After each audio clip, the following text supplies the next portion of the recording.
Welcome to another edition of the Red Pill Diaries. I'm getting some news on my dashboard saying that the connection to Rumble and Odyssey may have been disrupted. It's okay. We have my guy in the building, so I'm going to bring him on in. He doesn't need any introduction. This is one of the most busiest guys on the planet. How's it going, my friend? Hey, Rashid. Good to be with you. I didn't leave you hanging this time, brother. I just want to jump into this because I know your time is short on the show. What is going on? I just looked at, I just Googled Israeli economy. Yeah. And this is what comes up. From the Financial Times, it says, I'm not sure we've got a safety net. Israeli businesses buckle as war hits economy. And then they've been downgraded. The economy has been downgraded, and we're looking at how it's mirroring the same economic condition that America is. How can Israel and the United States think that they can continue to wage war or unlimited war, especially the United States? Yeah, the bill comes due at some point. You got to, if you've overmaxed your credit cards and you can't pay that, they'll cut your credit card up and you don't go buy anything anymore. That's where we're headed. This is, I was just finished another show with Joe Hoft, and I was commenting on an article in the New York Times yesterday, citing that Israel wants to buy 24,000 assault rifles, quote, including semi-automatic and full automatic, from the United States. Now, most people are going to go, oh, okay. But that's crazy. That doesn't make any sense because Israel has something called IWI, Israeli Weapons Industry. They're an actual arms manufacturer. They make at least 5 types of assault rifles. The Galil, Lion 15 led to a joke. Do you know how you can tell if a gun is Jewish? How is that? It's chosen. Anyway, but the point is, I got what why in the world is Israel wanting to buy assault rifles from the United States when it can make its own assault rifle? And Israel right now has laws in place that it doesn't allow its average citizen to have an assault rifle. Yeah, it's nuts. It just, the complete disconnect from reality. And I've got to figure out, I'm figuring that, and think about this absurdity. The Biden administration wants to get rid of assault rifles, assault weapons. They want to eliminate them, right? But we want to throw about $50 million at the arms manufacturers to make more assault rifles in the United States that we're then going to send overseas. Yeah, makes sense. Ridiculous. Well, what is going on right now? Because we hear a lot of threats being thrown around. We see that more deployments of U.S. Naval Power is on near Palestine, Israel, and Lebanon. Where are we at this moment in geopolitics? Well, if you're in Syria or you're in Iran, you have to go with the assumption that the United States is beefing up its military presence in order to attack those countries. I think what's really going on is that the United States doesn't have any other good options but to, in a way, take its shirt off and flex its muscles to say, hey, look how strong we are, without exposing the fact that the United States' operational capability to sustain a battle is very limited. We'd be like the muscle-bound guy that's got a heart condition that, he runs out of oxygen after 2 minutes of exercise. But it is, the problem with sending so much, the ships, aircraft carrier strike groups, and submarines, and then announcing it. That's what makes me think that this is more just political posturing. Because if you're really intent on attacking somebody, you don't advertise it. Mm-hmm. You know, you didn't see the Allies on June 4th in 1944 going, hey, Germany, we're getting ready. Our ships are going to launch tomorrow because we're going to invade you on Wednesday. You know, it was keep quiet, to decept. They're trying to use deception. I don't see any of this as deception by the United States. I think it's just, you know, clumsy statesmanship that we were terrible at diplomacy. All we can do is threaten people or impose sanctions. Well, Larry, it may be just a bluff or a bluster from the empire, but you know, Bibi Netanyahu never misses the opportunity for war or to push war. Couldn't he use that to incite violence across the Middle East and West Asia? Because you know his eyes have always been on Iran. Couldn't he use that moment of American bluster and hubris to then force America into a precarious situation where she's being forced into a war with Syria and Iran? Yeah, well, I think actually the last thing Netanyahu wants to do right now is get embroiled in a two-front war. He is actually they're already there because Hezbollah has launched missiles both in kibbutzim, civilian settlements up on the northern border of Lebanon, as well as they've attacked Israeli military outposts and forced Israel to withdraw. The estimate I heard was about 1 million people had to withdraw from communities up there for fear that Hezbollah would come in. Israel has its hands full right now with just trying to deal with Gaza, and particularly on the ground. And this goes back to the economic situation point you made at the outset. A lot of the reservists that have been called up were people working in Israeli industries and businesses that are no longer there, and you don't have ready replacements lined up to take their positions. So that means from just a productivity standpoint, Israel's going to fall backwards. You are right about Netanyahu's aggressive posture. So with respect to Palestine, he's not taking his foot off the gas at all. And they're going to, I'm afraid that they're going to drive the vehicle, the Israeli vehicle, off the cliff. Sort of like Thelma and Louise and off into the Grand Canyon. It's a crash and it's going to end badly for them. And maybe we can come back to this, but for a second, let's go over to the Russian-Ukrainian conflict, because it seems like it's all but lost, and the United States is trying to hide the magnitude of the loss for NATO and the U.S. power projection. Why won't they level with the people? And continuing this influx of aid and weaponry is only damaging America's position globally. What is going on in the minds of these people who are running the nation? Yeah, I hear they're gonna put Zelensky's picture on the side of milk cartons now. Have you seen this man? Where is he? You know, they're missing in action. You know, people. I wrote a piece a couple of weeks ago where I used that song from the 1980s by this Scottish group called Simple Minds. Don't you forget about me. It was in that movie, The Breakfast Club. Yes. And, you know, man, that's Zelensky singing that every day when he gets up. Don't you forget about me. Yeah, well, we've forgotten about you, dude. And, you know, sort of out of sight, out of mind.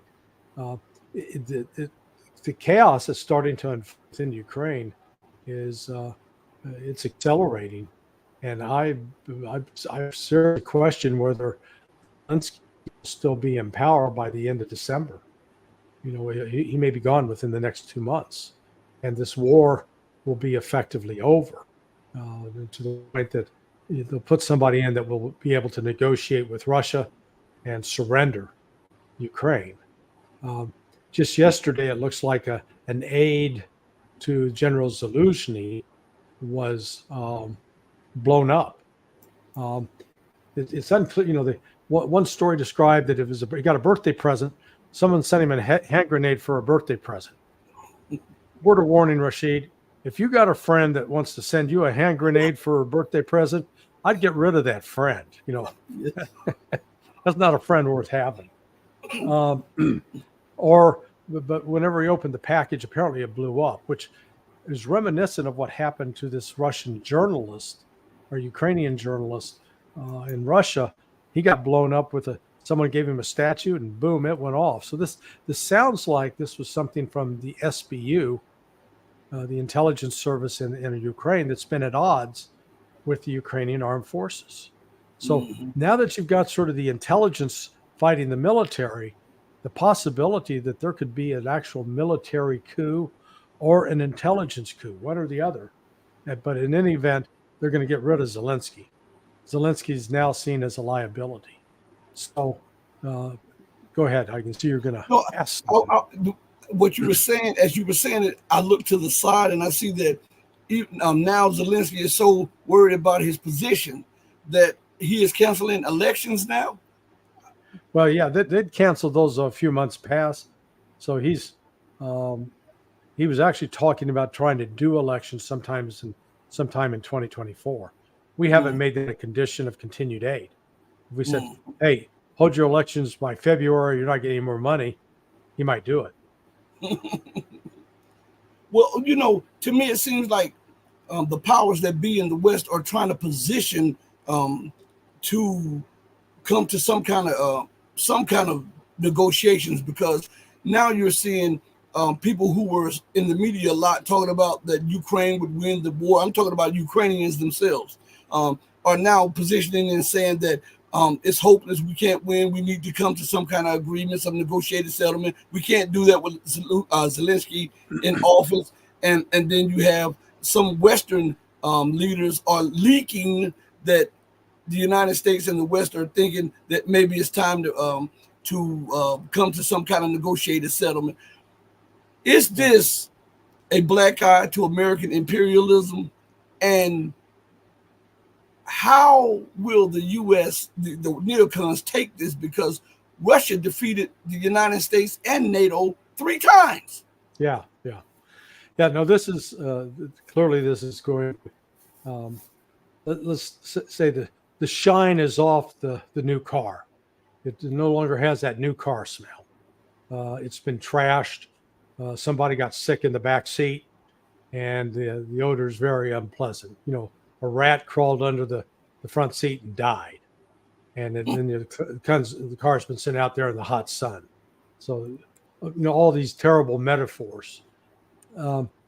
At the outset of this, there was the belief that the United States was a military colossus, that Russia was a midget, militarily, economically. It could not stand up to the United States, that it had to submit or die. And what we discovered over the course since the launch of that special military operation in February of 2022, Israel is a bigger country industrially than the United States. I mean, not Israel, Russia. Now, Russia is a bigger country. Russia maintains the ability to produce everything it needs from the weapons side of the house that the United States can't match. And that Russia has now effectively disconnected itself from the Western economy. Russia does not need uranium from the United States. The United States needs uranium from Russia. We have to buy it from there. We need it. So there are a lot of things Russia produces that the United States needs.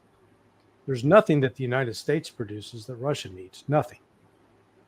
So in this fight, it was a proxy war for the United States. The United States has been exposed as the weakling. You can't name one weapon system that has been provided to Ukraine that they've used against Russia, where the world is watching the performance of that weapon system going, oh my God, that's amazing. I got to get me one of those. No, just the opposite. That show that that HIMARS, that doesn't actually work so well. Or the Patriot missile battery. Yeah. So if I could get a Patriot, or I can get a Russian S-400 or S-300. Well, I've seen the Russian system shoot down all these incoming missiles. I'll go with the Russian system. So this has been almost like an advertisement for the defense industry in Russia and a consumer alert for the defense industry in the United States. Don't buy their stuff. It's crap. Doesn't work, doesn't last, and it's expensive as can be. So the war in Ukraine really has exposed the United States as that man behind the curtain, just like in The Wizard of Oz.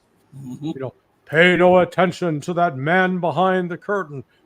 Pull it back. Little old guy back there pulling the levers and everything. That's the United States.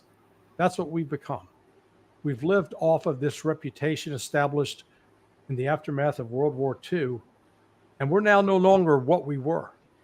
You know, we like to pretend that we're this, you know, big strapping, 6'8" muscular guy.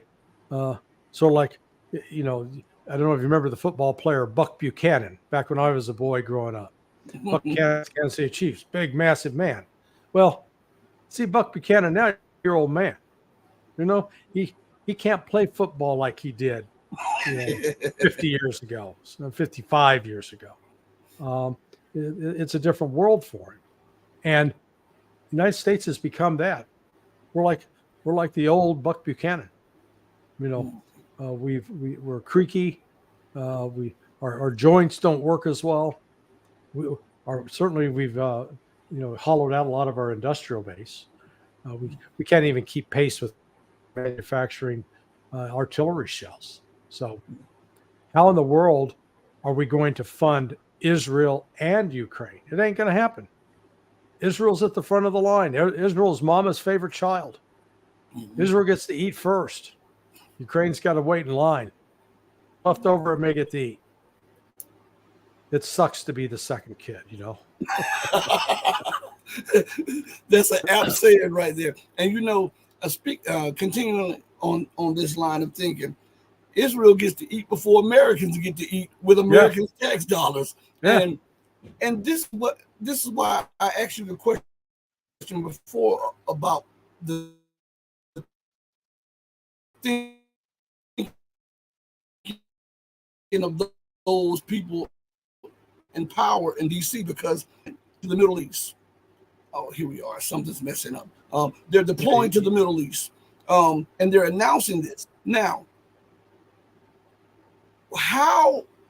Why are they doing this? Because it seems to me that there's no rational, no sound judgment, because I believe that the people are so used to the United States projecting power, being able to do what it wants, say what it wants, get its way, and is no longer able to do that. I think that they are throwing a hissy fit, and this may lead to unintended consequences. Oh yeah. Well, you know, let's use the metaphor of a guy that's been sitting in a bar for 50 years, and this guy has always started the bar fight. You know, we started the bar fight in Vietnam. You know, we started a bar fight in Central America. We started a bar fight in Panama. We started a bar fight in Grenada. We started a bar fight in Iraq, not once but twice. We started a bar fight in Afghanistan. We started a bar fight in Libya. We're always fighting, throwing punches, and there comes a time when, number one, you're punched out. You no longer have the power to throw a punch. Right. Number two, you've pissed off enough people that they're lined up. They can't wait to punch you back. And I think that's the situation we're in right now, that we've felt that we could use our military force to intimidate and bring about change. But where's the last place that it actually worked? Afghanistan certainly didn't turn out well. Iraq, same. Syria, same. In fact, what happened in Syria is the Russians had to intervene to defeat the Islamic rebels that we were backing, that we were arming. And then we claimed that we're there to fight ISIS, when what we're really doing is we're protecting some oil fields for Conoco. So the the the, the perversity of U.S. foreign policy, which has been used basically as a platform for politicians to enrich themselves, to make money overseas. I mean, that's what Biden was doing with China. Lined up, um, got his nose fully in the trough, and just China's started throwing money at him, and then it's just the United States, the inconsistency in our policies over the years. The world doesn't look at us as some sort of moral beacon of clarity. We're like one of these desperate junkies that's going to do anything just to get a fix. Now, the economic conditions are not great for America, and Right. the debt will come due. And this is what it's hard for me to understand the thinking in Washington, D.C. Why would you alienate the very nations you need to buy your debt? Why would you put bases and try to destabilize the very nations that produce things that you need, and they're allowing you to buy them with your worthless currency? Isn't that insanity to do things like that? Yeah. I mean, it'd be one thing if we didn't rely upon China for the rare earth minerals needed to make all of these electric vehicles that they want to have running all over the place. And then, on top of it, the pharmaceutical industry is heavily invested in China. Yeah. And a significant number of those come out that the United States imports come from China. And so what do we do? China's our enemy. So that makes sense. The person that you need something from, call them names, threaten them. That'll make them more likely to want to be your friend. It's an insane concept of diplomacy. The United States has forgotten that we've lived with this illusion that we're the biggest dog on the block, that we control the street, and nobody else can live or move here without our say so. And we've failed to wake up to the fact that we're no longer the only dog on that street, and we no longer have control of it by any stretch. And you brought something to the people to the forefront when you said that Russia can live without the U.S.'s uranium, but the U.S. can't live without Russian uranium. And there was a report stating that Russia provides about 20 to 30% of U.S. Uranium in its high quality, cheap uranium that produces 20 to 30% of all U.S. power.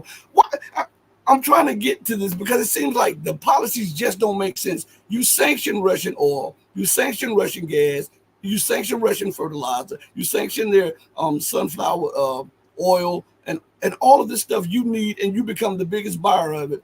You sanction all of the precious metals, and now you're trying to get it, and you sanction Russia itself, and yet you are a quarter of your energy is dependent upon Russia's gratuity and niceties, and on top of that, you have to hitch a ride to space with Russia. How is that even sound doctrine?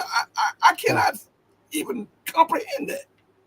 Yeah, well, you're pointing out there is no consistency, no intellectual consistency at all in U.S. policy, and there's not even apparently any thinking that goes along with it. It's all reaction, the spur of the moment without thinking through the consequences. Instead of stepping back and saying, okay, what is it that Russia and the United States have in common where we could work together? Well, Russia's been firmly opposed to Islamic terrorism, and it fought a 10-year war and won it in Chechnya against a very brutal group of Muslim extremists, and yet throughout that war did not alienate the Muslim population in Russia. In fact, they made that Muslim population patriots of Russia. We could learn something from Russia on that front, how to fight the extremists without punishing the people that those extremists hide within. That Russia is a religious country. It's not embracing the LGBTQ agenda, not at all. No way. No rainbow flags they're fluttering. They just say, hey, they promote good old fashioned heterosexual families. Mm-hmm. They don't believe that men can get pregnant. They also embrace science. They believe in biology. They believe in physics. They if you're going there for transgender studies, you're not going to be there long. You may get off the plane, they'll put you right back on, and you'll be gone. So, and then on the industrial side, Russia just now made airplane entirely from domestic components. In the past, they would use things from like Boeing or Lockheed Martin. No longer.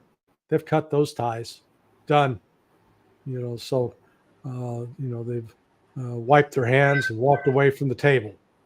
And so instead of the United States finding a way to work with Russia, we've tried to portray Russia as our great enemy, as the enemy of freedom, as the enemy of democracy. And what's so ironic about this, we talk about, Russia being an enemy of, it oppresses its political opponents.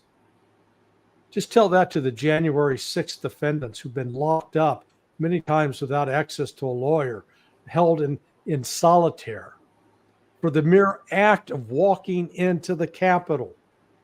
No violence, just walking, just being there. They're getting prosecuted and put in prison.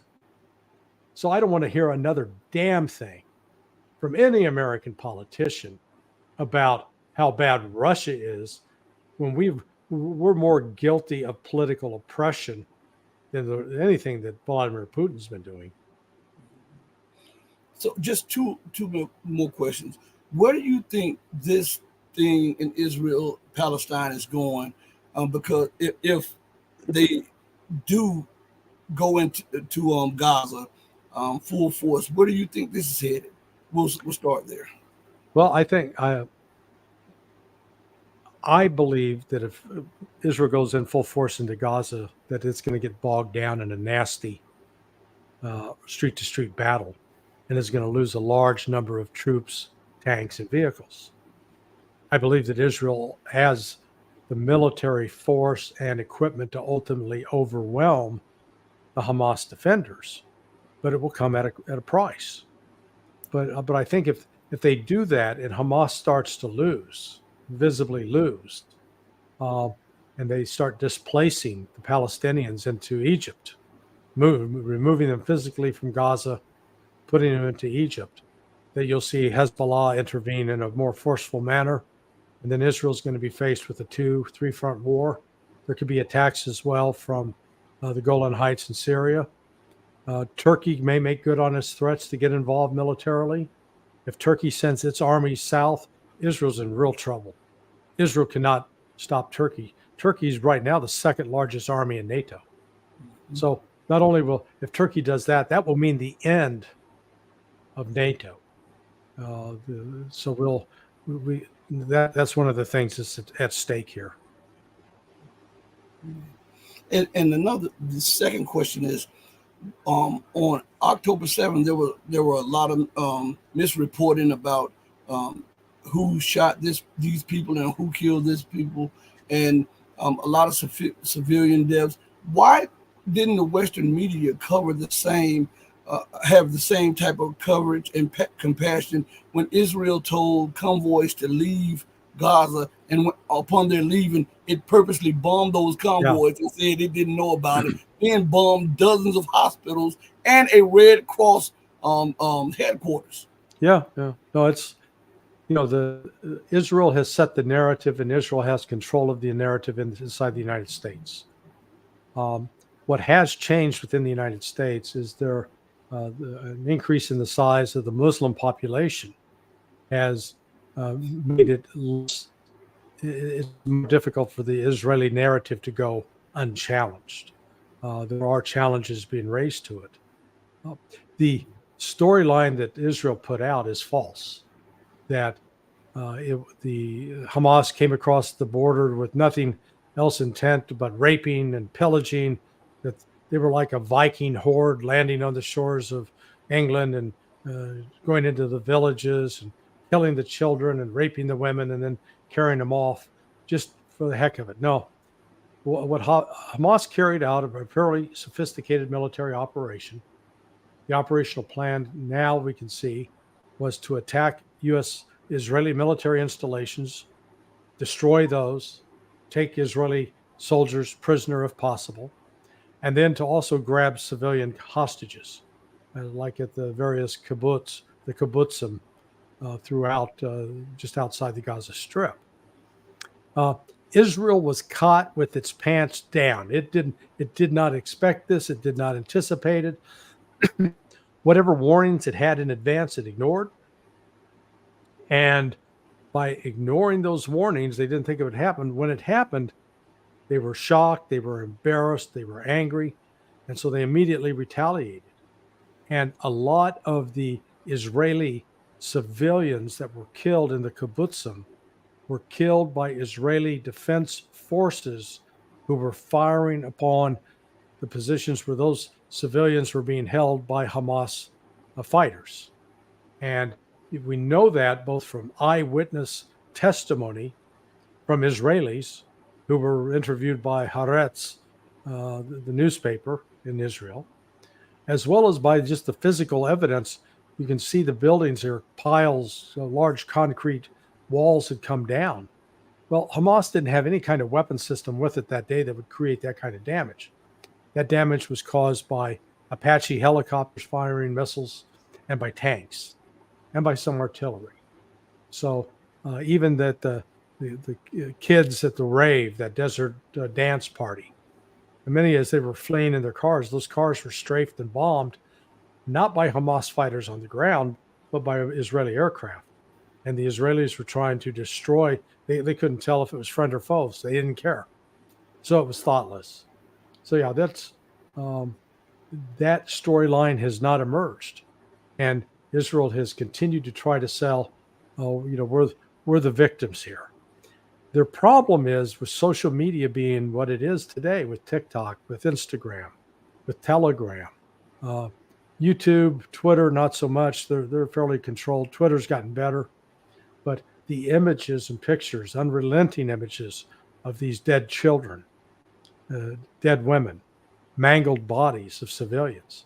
They're not, when they're pulling babies out of the rubble, they're not pulling some Hamas guy with a rifle or an RPG in his hands out.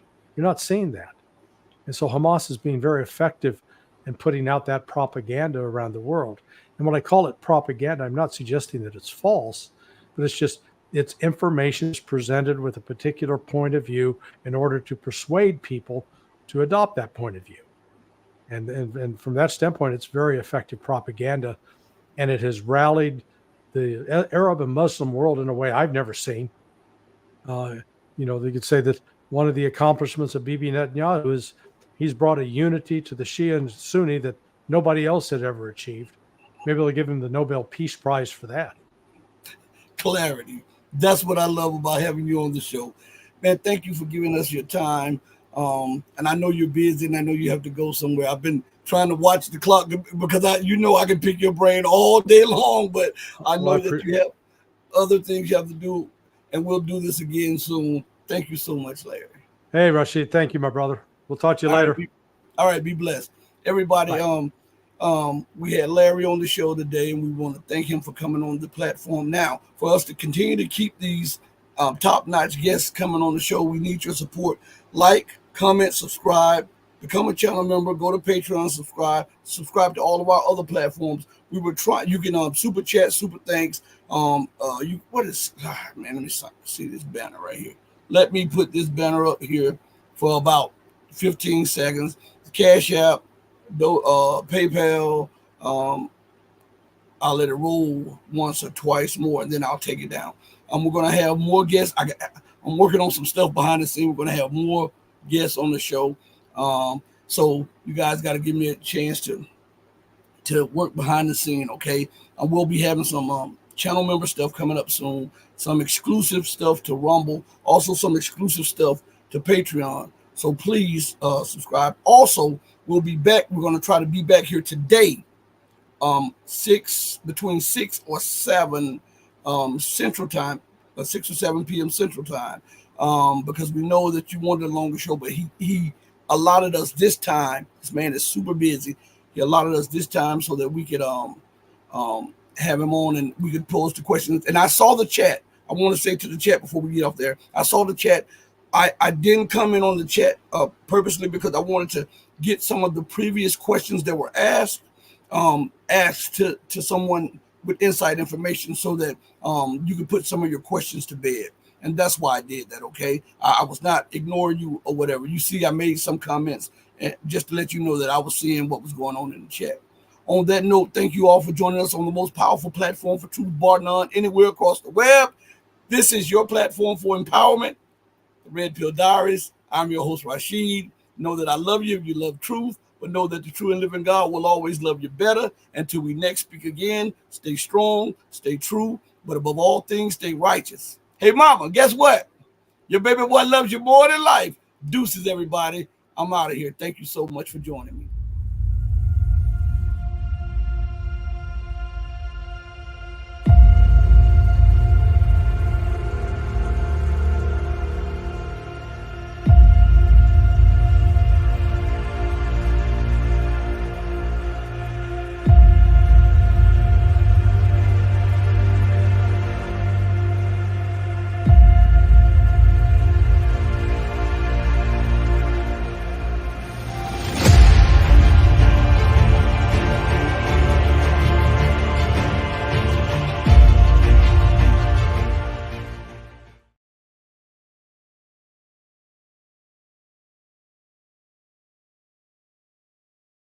We're having technical difficulties. No, I'm just joking. I just wanted to